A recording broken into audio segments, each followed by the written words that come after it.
안녕하세요. 플립입니다. 이번 시간도 지난 시간에 이어서 심화학습, 레귤레이션 크라우드 펀딩에 대해서 좀 알아보고 크라우드 세이프와의 비교 그런 식으로 진행을 하도록 하겠습니다. 잠시 지난 시간에 언급드렸던 것처럼 리퍼블릭 같이 레귤레이션 크라우드 펀딩 상품을 판매하기 위해서는 적절한 라이센스가 필요하다고 했죠. 그런 거를 꼭 라이센스다 딱 이렇게 명확하게 말할 수는 없는데 그게 펀딩 포탈이라고 불리는 게 있어요. 폼도 양식이죠. 폼 펀딩 포탈을 제출을 하게 되는 건데 이게 크라우드 펀딩 업체라고 전부 다 가지고 있는 건 아니고요. 예를 들자면은 리퍼블릭이 뭐 다른 타 크라우드 펀딩 업체들과 비교가 되는 게 펀딩 포탈로서 레귤레이션 크라우드 펀딩을 온전하게 판매를 할 수 있는 플랫폼이다. 그래서 거기에 따라서 크라우드 세이프 제품도 팔 수 있다. 그렇게 이해를 하시면은 들으시는데 조금 더 편리하실 거라 생각이 듭니다. 그리고 지금 영상을 녹화하면서 약간 음질에 문제가 생겨서 지금부터 약 한 10분 정도는 음질이 별로 안 좋을 거예요. 그 부분은 양해 부탁드립니다. 그럼 이어서 진행하겠습니다. 다섯 번째는 보고 요건입니다. 레귤레이션 CF를 통해서 증권을 판매한 발행이 누가 발행했냐? 예를 들어서 INX면 트럭팔 같은 그런 업체들 걔네들은 레귤레이션 CF를 쓰진 않았으니까 다시 봐야 되고요. 일단은 그런 플랫폼을 이용해서 상장을 시도한 그런 발행인들은 회계 연도가 나라별로는 좀 기준점이 다르지만 일단은 종료가 되는 시점이 있잖아요. 그 시점을 기준으로 120일 이내에 에드가라고 하거든요. SEC에서 그런 폼을 검색할 수 있는 등록되는 거죠. 우리나라로 치면은 다트 같은 거 있잖아요. 그런 사이트라고 생각하시면 돼요. 에드가에 연간 보고서 같은 거를 제출을 하고 그리고 그 발행된 서류들을 발행인 웹사이트 A라는 회사 그러니까 지금 쪽팔릴 수 있는데 A라는 회사가 내가 투자를 받고 싶어가지고 리퍼블릭이 올렸단 말이에요. 그러면은 A라는 회사가 발행이고요. 그래서 연간 회계연도 마감되는 시점 기준으로 120일 치면은 4달 안쪽으로 연간 보고서들을 작성을 해서 자기들의 사이트 A라는 이 회사 사이트에다가 올려야 된다는 겁니다. 요 연간 보고서는 제공 진술서의 내용과 유사한 정보가 좀 포함돼야 되는데 뭐 재무제표나 재무제표의 감사 같은 거는 요구되지 않아요.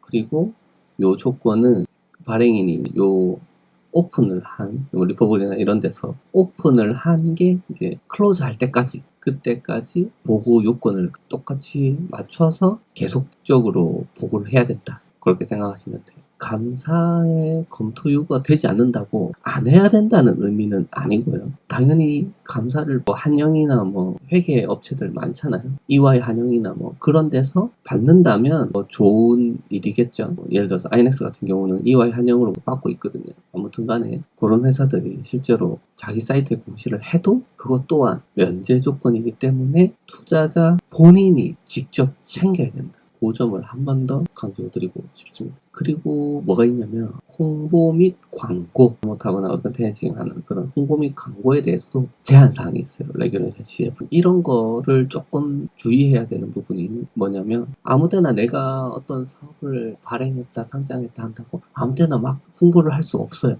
법으로 금지되어 있거든요. 허락하는 정도까지만 해야 돼요. 뭐를 해야 되냐? 발행인 A라고 하죠. 발행회사 발행인은 레귤레이션 CF가 진행되는 동안 그러니까 리퍼블릭이든 어떤 업체에다가 모금을 요청을 해가지고 상장을 시작하고 그 다음에 클로즈 할 때까지 이 기간 동안 광고를 할 수 없어요. 회사 자체적으로. 되게 웃기죠. 이것도 뭐 온라인을 통해서는 된다 이런 조항들도 세부적으로 나눠져 있거든요.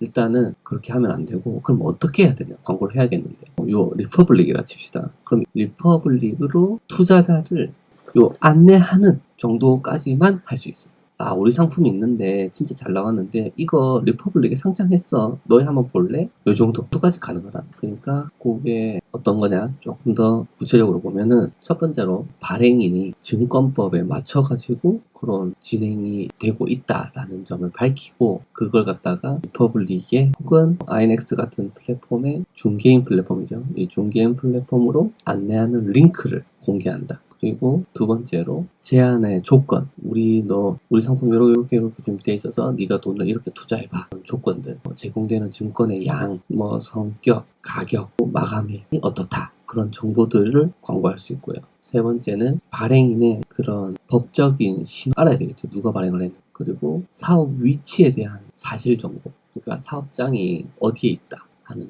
그런 것들. 발행인의 뭐 예를 들면은 이름, 주소, 전화번호, 웹사이트, 발행인 대표 이메일 주소, 뭐 발행인의 사업에 대한 간단한 설명, 뭐 이런 거는 그런 거만 포함할 수 있다. 그런 거만. 다른 잡다구리를 설명하면 어떻게 되냐? 법 위반입니다. 위반. 리미트라고 있잖아요. 레귤레이션 CF를 통해서는 그 정도까지만 광고를 할 수 있다. 그리고 발행인들은 발행인들은 아까 A라고 칭했죠. 요 발행인들은 중개인의 플랫폼 리퍼블릭을 계속 얘기했으니까 리퍼블릭이라고 할게요. 리퍼블릭을 통해 잠재 투자자에 대한 제한 조건에 대해서 소통할 수 있어요. 제한 조건이 어떻게 된다.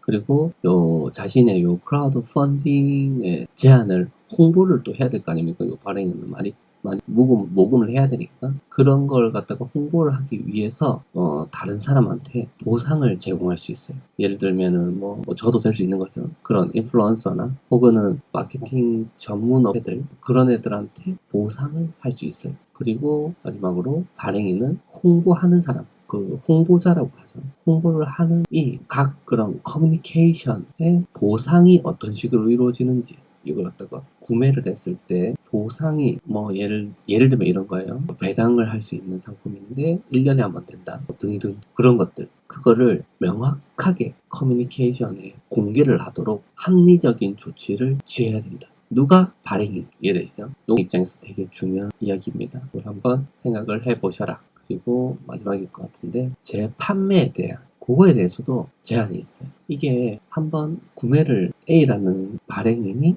기업이라는 사람한테 판매를 했어. 그러면 내가 구매를 했잖아요. A라는 회사의 상품을 리퍼블릭을 통해서 예를 들어서 했잖아요. 기업 뭐 니은도 있고 디귿도 있고 리을이 있는데 이 니은 디귿 리을한테 1년 동안 12개월 동안에 못 팔아요. 재판매가 안 됩니다. 그 이후에는 가능합니다. 일단은 1년 동안은 되팔 수 없어요. 뭐 요거에 대해서는 그러면 좀 너무 심한 거 아니냐 해서 요거는 또 예외 사항이 좀 있습니다. 인증된 투자자한테 이전이 되거나 기업이 말이죠. 그걸 갖다가 인증된 이게 예외 규정인데 인증된 투자자들한테 이전되거나 등록된 제안의 뭐 일부로 구매자의 가족들한테는 가능하다. 그리고 구매자가 관리하고 있는 신탁 그리고 구매자의 가족 구성원 또는 동등한 자를 위해서 만들어진 신탁을 통해서는 가능하다. 그리고 구매자가 안타깝게 사망을 했건 이혼을 했다. 이혼율이 없죠. 우리나라도. 그거 관련해서는 가능하다. 왜? 우리가 공동재산으로 투자를 했는데 이혼을 해버렸어. 그러면 내놔 내거 반쪽 내 거잖아. 내놔 이렇게 할 수 있다는 경우만 예외적으로 인정을 한다. 리세일에 대해서도 1년 동안은 엄격한 그런 룰이 있다는 거. 까지 하고 다음은 지금 앞에 것까지 우리가 좀 살펴봤는데 기본적으로 레귤레이션 CF라는 거에 대해서 제가 설명을 드릴 때 스터디를 하시는 게 투자자의 입장도 있을 수 있겠지만 지금 얘기를 많이 들어보셨으면 이게 발행인을 위해서 제가 좀 설명을 드리는 부분도 큽니다. 왜냐면 지금은 어떻게 보면은 발행인이 더 많을 수 있는 상황이잖아요. 왜냐면 그렇게까지 이게 관심도가 올라가지는 않았다. 그래서 발행인이 더 중요하다. 그래서 저는 이 산업이 발전하는 방향으로 가기 위해서는 발행인들이 조금 더 정보를 쉽게 접할 수 있어야 되기 때문에 발행인 위주의 그런 구성을 해봤습니다. 여러분 여기 앞부분이 좀 음질이 별로였죠. 이게 제가 영상을 좀 녹음을 했는데 좀 영상 녹화 시간이 좀 길다 보니까 파일이 좀 요새 계속 자주 좀 오류가 나는 경우가 많더라고요. 그래서 어쩔 수 없이 살릴 수 있는 부분은 살리려고 그렇게 녹화한 거를 살릴 수 있는 부분까지만 다시 재녹화를 하면서 음질이 좀 안 좋아졌습니다. 그 부분은 좀 양해 부탁드리고요. 앞부분에 이어서 클라우드 세이프에 대해서 한번 알아보도록 하겠습니다. 클라우드 세이프는 여기 명확하게 나와 있죠. Simple Agreement for Future Equality. 그러니까 요걸 갖다가 간략하게 딱 정의를 하자면 미래 투자자한테 주식에 대한 권리를 부여하는 계약이다. 한 줄로 요약하면 이렇습니다. 미래라는 겁니다. 미래. 현재가 아니에요. 요거는 투자자가 클라우드 세이프에 있는 상품을 갖다가 투자를 하면은 요걸 즉시 그 상품에 대한 권리, 그러니까 주식에 대한 거, 지분에 대한 걸 갖다가 받는 게 아니고 미래의 특정 이벤트가 발생할 때 주식으로 전환될 수 있는 권리를 받는 겁니다. 예를 들면은 투자 라운드가 추가로 진행된다든지, 아니면 기업이 매각된다든지, 아니면 IPO가 일어난다든지, 뭐 그런 이벤트가 발생했을 때 이제 계약서에 써 있는 대로 주식으로 전달해 준다, 그런 겁니다. 여기 목적을 조금 봐야 되는데요. 스타트업 기업이 초기 단계에서 자금을 유치할 수 있도록 그렇게 하면서 회사의 평가액을 즉시 결정하지 않아도 된다. 밸류에이션을 갖다가 즉시 측정하지 않아도 된다. 요게 스타트업한테 굉장히 유리할 수 있습니다. 가령 예를 들자면 지금 오픈 AI가 엄청 핫하죠. 샘 알트만의 오픈 AI가 있는데 그걸 잡을 만한 어떤 A라는 회사가 생겼다 칩시다. 이 회사는 자기 기술로 아무리 봐도 오픈 AI를 잡을 것 같단 말이죠. 그러면은 일단 펀딩을 좀 받을 건데 밸류에이션 체크를 하기가 어렵다, 우리들은 직접. 그래서 돈은 근데 어느 정도 좀 모금을 하고 우리가 이제 퍼포먼스를 보여주고 싶고, 그런 특정 이벤트가 됐을 때 우리에게 투자했던 사람들은 큰 가치를 받을 수 있도록 하겠다 하는 거죠. 그런 스타트업을 조금 위에서 만들어진 법규라고 생각하시면 되고요. 규정이라고 생각하시면 되고요. 밸류에이션 체크를 하지 않는다라는 거를 좀 키로 생각하시는 게 좋습니다. 일단 그리고 SEC의 직접적인 규제도 받지 않는다.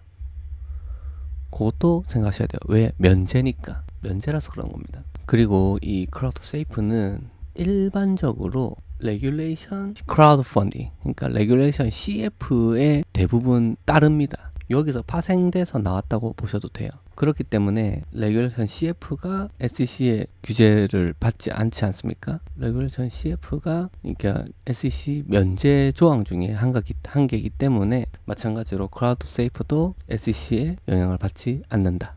완전 프리하다고 볼 수는 없어요. 근데 일반적으로 면제 조항이다, 그렇게 생각하시면 될 것 같고요. 리퍼블릭 같은 크라우드 펀딩을 할 수 있는 업체들, 그 라이센스를 가지고 있는 업체들을 통해서 요 회사, 그러니까 발행자 A는 투자자하고 여기 이제 리퍼블릭이 있는 거죠. 얘를 통해서 직접적으로 계약을 하게 된다. 그렇게 구도가 잡히는 거예요. 그러면은 조금 더 깊이 크라우드 세이프하고 레귤레이션 CF하고는 그럼 도대체 뭐가 다르냐? 거기에 대해서 한번 알아보겠습니다. 정의에 잘 나와 있죠. 투자자와 회사 간의 계약인 거예요. 이 회사는 리퍼블릭 같은 회사를 말하는 게 아니고요. 발행자를 말하는 겁니다. 그래서 어떠한 특정 이벤트가 발생했을 때 주식으로 전환될 권리를 사전에 이제 구매를 한다라는 내용이고요. 이 정의상 크라우드 펀딩, 그러니까 레귤레이션 CF는 SEC의 면제 조항으로서 최대 5밀리언까지 자금을 모집할 수 있다. 그게 이제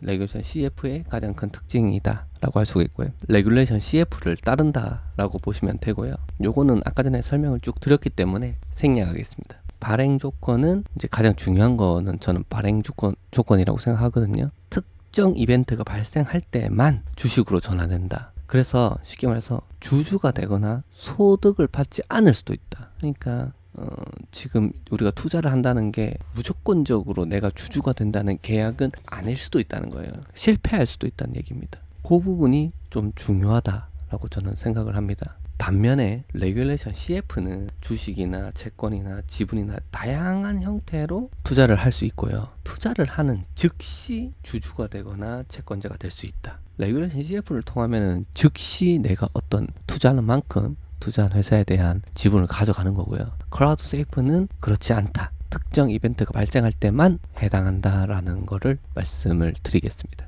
플랫폼 요건에 보면은 크라우드 세이프 계약을 판매하기 위해서는 레귤레이션 CF 같은 규제 하에 운영되는 플랫폼을 통해야 된다. 그 말은 요거랑 똑같다는 얘기고요. 마찬가지로 레귤레이션 CF는 레귤레이션 CF에 대한 라이센스를 통해서만 투자를 할 수 있다. 그 말은 라이센스가 있어야 크라우드 펀딩을 할 수 있다는 뜻입니다. 그 특정 라이센스가 존재합니다. 이 정보 제공의 요건은 뭐 사업 모델, 재무 상태 뭐 이런 등등에 대해서 제공을 해야 된다. 그리고 레귤레이션 CF는 사업 계획, 재무제표, 마찬가지로 투자 위험 그런 것들을 투자자한테 제공해야 된다. 약간씩의 항목별로 차이가 있다. 그리고 굳이 따지자면은 레귤레이션 크라우드 펀딩이 조금 더 스트릭하다. 그렇게 생각하시면 될 것 같아요. 이렇게 큰 차이가 있어요. 그래서 클라우드 세이프 자체가 저기 앞에 돌아가 보면 클라우드 세이프로 된 것 자체가 좀 한정적이란 거예요. 나는 여기에 투자를 했는데 실제로 이 회사의 지분을 내가 가져가지는 못했어. 근데 언제 가져갈 수 있느냐? 특정 이벤트가 발생할 때만 가져갈 수 있는 거예요. 그거는 조금 아쉬운 부분이죠. 그 아쉬운 거는 조금 더 라이센스를 쉽게 가져가기 위해서 발행자가 선택을 한 거고요. 그런 형태로 많이 등록이 돼 있다. 투자자에 대한 제한도 있고요. 그런 것들을 감안하고라도 투자를 하겠다는 분들은 여기 투자를 하는 거죠. 여기 보면은 사람 수가 나오잖아요. 얼마나 많은 사람들이 투자를 했는지. 그렇다. 그래서 그럼 이거는 어떤 거를 뜻하느냐? 저는 이 리퍼블릭이 지금 세컨더리 마켓을 만들려고 하고 있단 말입니다. 얘네들은 지금 1차 마켓만으로 업계 1위입니다. 근데 얘네들이 2차 마켓을 먹지 않으면 사실은 반족짜리다. 저는 그렇게 생각을 하고요. 뭐 우리나라 주식으로 잠깐 생각해 보시죠. IPO를 할 때 사람들이 이제 막 주식도 사고 뭐 투자금도 넣어놓고 그래서 좀 배정이 많이 되면은 또 뭐 기분 좋게 몇 주를 살 수 있고 막 그렇게 되잖아요. 그거를 할 수 있는 행위 자체가 1차예요. 1차. 그러면은 이게 IPO가 끝났어. 그러면 이제 진짜 게임이 2차에서 시작되는 거죠. 뭐 어떤 우리가 주로 쓰는 그런 주식 플랫폼들을 통해서 가격의 변동이 생기고 그런 것들을 할 수 있는 게 2차 플랫폼인데 그 2차 플랫폼을 아까 봤던 클라우드 세이프 형태로만 한다면 상당히 제한적이죠. 사실은 여기서 큰 유동성이 생기기가 어렵다. 그렇기 때문에 라이센스가 있는 INX를 인수하려고 노력을 많이 한다는 겁니다. 저는 이 관계가 굉장히 자연스럽고 리퍼블릭 입장에서는 당연하다고 생각하거든요. 인수에 대한 조건이 바인딩이 된 게 아니기 때문에 리퍼블릭은 INS를 사거나 혹은 협력 관계를 유지를 해야 의미 있는 거래소가 될 수 있습니다. 아까 말씀드렸던 1차, 2차 마켓을 다 먹어야 의미가 있기 때문이라고 저는 생각하고요. 그러기 위해서 INX의 라이센스가 필수적이다. 아니면 다른 회사를 살 수도 있겠죠. 그렇지만 지금까지 이렇게 노력을 해서 INX를 굳이 살려고 하는 이유는 많이 있겠죠. 경험이나 이런 게 있겠죠. 일단은 그런 형태다라는 걸 일단 알아주셨으면 좋겠고요. 제가 지금 이렇게 설명드리는 부분은 다음 시간 영상으로 제가 준비하고 있는 게 리퍼블릭 노트가 있죠. INX에 지금 상장되어 있는 게 있잖아요. 리퍼블릭 노트하고 INX 토큰에 투자를 했을 조합으로 어떤 걸 기대할 수 있는지에 대해서 한번 생각을 해볼까 해요. 조금 스포를 드리자면 서로 상호 보완적이다라는 말씀을 드릴 수 있을 것 같고요. 제가 INX 팬으로서 그리고 코리안 커뮤니티 어드바이저로서 생각을 하는 부분은 명확하게 리퍼블릭이 지금 INX를 인수를 하려고 하는 시점에서 간단히 제가 가지고 있는 그런 관점을 공유를 해드릴까 해요. 물론 이제 제가 어떤 거를 뭐 사람하라 할 그런 입장도 못 되고 그렇게 말씀을 드리는 건 아닌데 지금 5월 말까지 인수 계약이 연장이 됐잖아요. 그렇게 계속 연장이 되는 거나 여러 가지 시그널을 봤을 때는 아무리 봐도 굉장히 리퍼블릭은 INX를 살려고 마음을 먹었다라는 걸 느낄 수 있고요. 그런 걸 통해서 5월 달에 인수가 된다고 생각을 했을 때 그러면은 이제 우리가 어떠한 스탠스를 가지고 있는 게 좋을까? 뭐 그런 거에 대해서 스터디를 하는 입장에서 저는 좀 스터디를 할 수 있는 여러 가지 정보를 들어야 된다. 그렇게 생각해서 준비를 하고 있으니까 그런 관점에서 한번 봐주시면 좋을 것 같고요. 어쨌든 다음 시간에는 리퍼블릭과 INX의 그런 관계에 대해서 한번 영상을 제작할 수 있는 시간을 갖도록 하겠습니다. 지금까지 들으셔서 그리고 이 영상이 제가 그리고 지금 오늘의 영상이 좀 심화된 내용을 살짝 다뤄봤거든요. 레귤레이션 크라우드 펀딩을 궁금해할 사람은 감히 예상하건대 지금 제 구독자 수 2,100명 조금 넘거든요. 중에 100명도 안 될 것 같아요. 뭐 제 개인적인 생각인데 그럴 것 같다.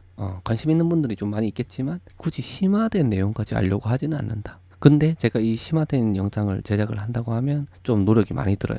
제가 이거를 만약에 한 편을 만든다. 그러면 제가 유튜브만 하고 있는 게 아니고 한 편 만들 거면은 초급자용 영상 한 2-3개는 만들 수 있고요. 그리고 뉴스도 한 2개 뽑을 수 있습니다. 그래서 제가 요걸 갖다가 어떻게 하면 좋을까 이걸 또 원하시는 분들도 있을 거기 때문에 그 소수의 인원들이 있을 거기 때문에 제 스스로가 스터디한다는 생각으로 좀 만들고 있긴 한데 유튜브에 그 가입해서 하는 그런 형태를 한번 가져가 볼까 생각을 하고 있어요. 요 심화된 것만 기본적인 내용들, 초급자용 영상들은 계속 그렇게, 또 뉴스 또한 의무적인 관점에서 제가 계속 전달을 드릴 거고요. 심화 내용은 좀 그렇게 해봐도 좋지 않을까, 그런 생각을 해봤어요. 근데 이거는 제가 좀 생각을 픽스한 건 아니고요. 제가 시범 삼아서 지금 이렇게 만들어 볼까라고 생각을 해본 거기 때문에, 그런 부분에 대해서 혹시나 뭐 의견이 있으시면은 댓글을 달아주시면은 한번 생각을 해보도록 하겠습니다. 저도 약간 균형감 있게 이렇게 영상을 제작을 해야 되는데 사실 좀 즉흥적으로 하는 게 좀 많이 있긴 해요. 근데 이제 가입이라는 걸 하게 되면 사실 제 스스로한테도 좀 부담이거든요. 한 달에 한 번씩은 최소한 이런 심화된 영상을 좀 만들어 드려야 된다, 뭐 그런 생각을 하고 있기 때문에 한 달에 한 번 이상은 그런 영상을 좀 만들어 드려야 된다는 그런 생각을 하고 있어서 조금 고민되는 포인트이긴 합니다, 제 개인적으로. 어쨌든 뒤에 결정을 해서 해볼 거고요. 뭐 굳이 이런 고급자 과정을 듣고 싶은 분들만 뭐 찾으면 될 거니까 크게 상관은 없을 것 같다, 그런 생각도 들긴 해요. 아무튼 간에 다음 시간에는 제가 리퍼블릭하고 아이넥스의 리퍼블릭 노트하고 아이넥스 토큰의 조합이 어떤 시너지를 낼 수 있을지에 대해서 한번 개인적인 의견을 드려볼 거고요. 지금 힘들어 하시는 분들이 또 많이 계신데 저한테 이제 힘드시니까 아무래도 좀 관점의 변화가 있으셨냐, 뭐 어떻게 아직도 똑같이 생각하시냐, 뭐 그런 질문들을 많이 하세요. 저는 다시 말씀드리지만 똑같다, 제 의견은 똑같습니다. 아직 관점의 변화가 일어날 만한 이벤트가 발생하지 않았고요. 지금은 기다릴 때가 맞다, 그런 생각을 가지고 있습니다. 오늘 영상은 일단 여기서 마치도록 하겠습니다. 지금까지 시청해주셔서 모두 감사드리고요. 다음 시간에 또 찾아뵙도록 하겠습니다. 시청해주셔서 모두 감사드립니다. 플립이었습니다.